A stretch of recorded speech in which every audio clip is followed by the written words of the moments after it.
October the 8th, 2014, Andrea Picazzolo set up hidden cameras in his hotel room. He filmed his encounter with a young, trafficked intimacy worker. 18-year-old Lavinia Simona had no idea she was walking into a nightmare. Picazzolo was taken in for questioning and protested his innocence, but he broke under pressure, offering a softer version of events. Investigators found videos recorded on his personal device, which revealed his dark and evil nature. A horrifying crime, a chilling confession, but was he truly alone in his depravity? Had he done this before?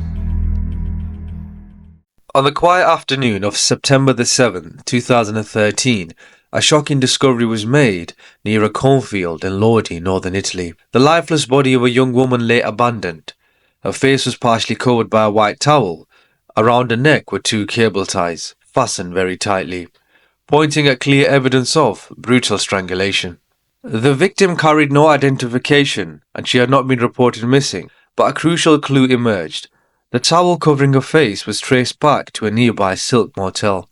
Detectives discovered that 50 to 60 couples had checked into the motel the previous night, yet none matched the victim's description. However, one guest stood out, a man who had stayed from 5 a.m. to 3:30 p.m., checking out just 20 minutes before the body was found.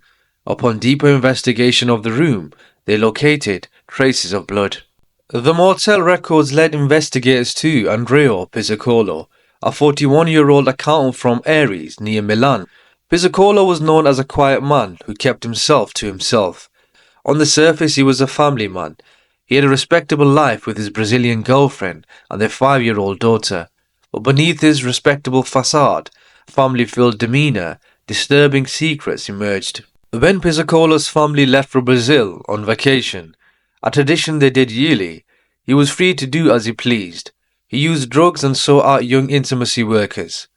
On September the 7th, the very day the body was discovered, his girlfriend and daughter returned home from their summer family trip. However, just hours later, police came knocking on his apartment door. His girlfriend answered the door, puzzled and horrified by what was happening. However, as police began questioning Picazzolo in his home, they were immediately drawn to an open bag of cable ties, identical to those found around the victim's neck. Picazzolo was taken in for questioning and confessed within 4 hours, offering a softer version of events that investigators would later prove to be far from the truth. The young woman was finally identified as Lavinia Simona, an 18-year-old Romanian national born on July the 19th, 1995. She had turned 18 just 2 months prior to her tragic passing. From an early age, her life had been marked by hardship. Her family had little money and she had a difficult and strained relationship with her father. Her mother, Iliana, moved to Italy in 2010 in search of a better future, where she settled with an Italian man. Lavinia followed a year later.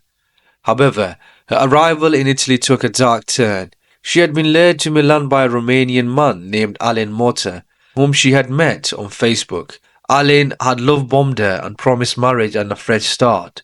Instead, when Lavinia arrived, her dreams were shattered as he forced her into prostitution. Lavinia, still a minor at the time, was isolated from her family and controlled by Alain, who restricted her communication with her mother so that he could tighten his control. He had forced her into an exploitative and dangerous life she had not chosen, and she had no way out.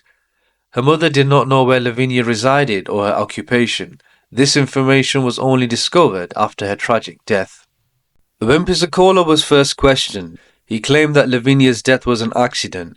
According to him, he had contacted the girl known as Dora on an escort website.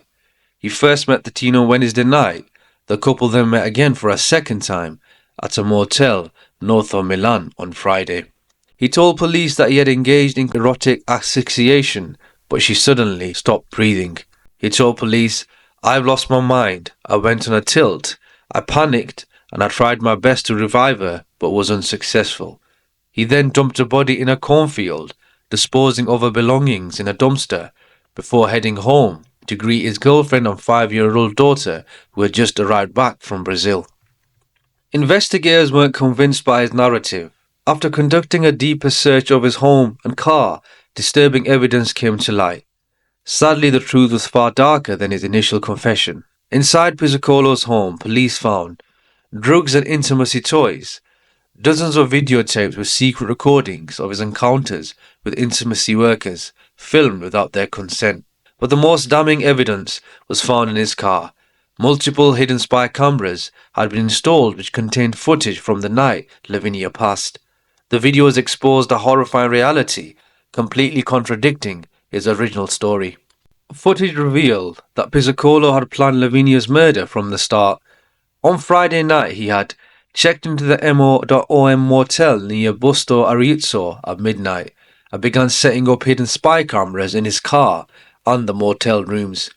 He then placed two cable ties under her pillow.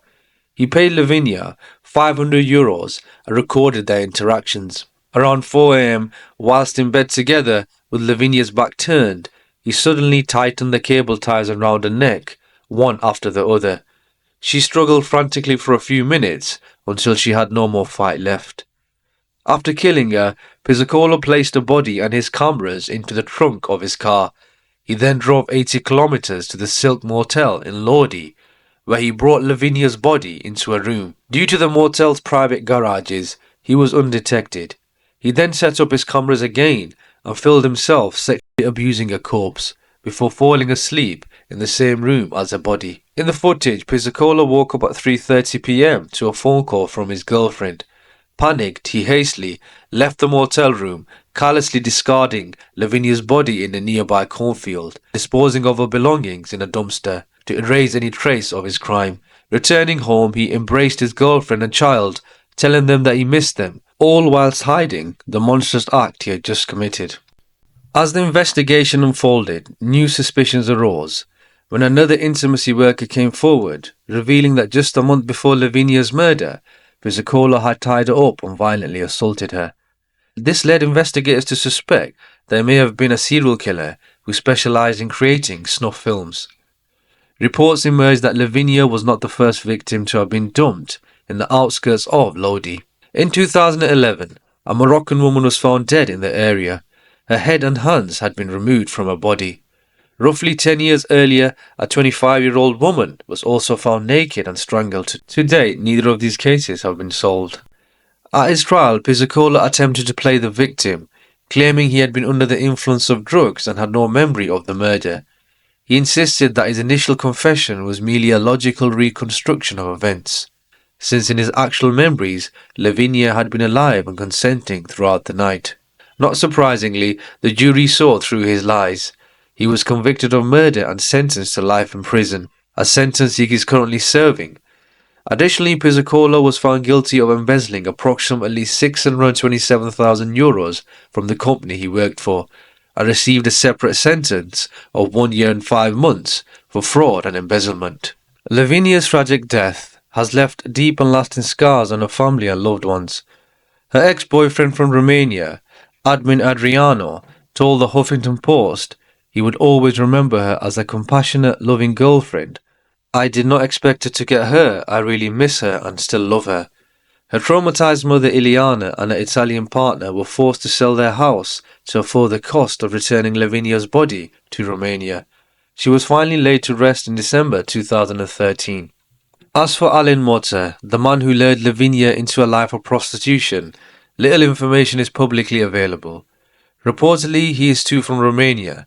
He was described by Lavinia's older sister, Daniela, as a man 10 years her senior, who forced Lavinia into ugly work. After her murder, Alin denied any knowledge of Lavinia's involvement in prostitution. He was later sued by Lavinia's family and investigated for human trafficking and procuring.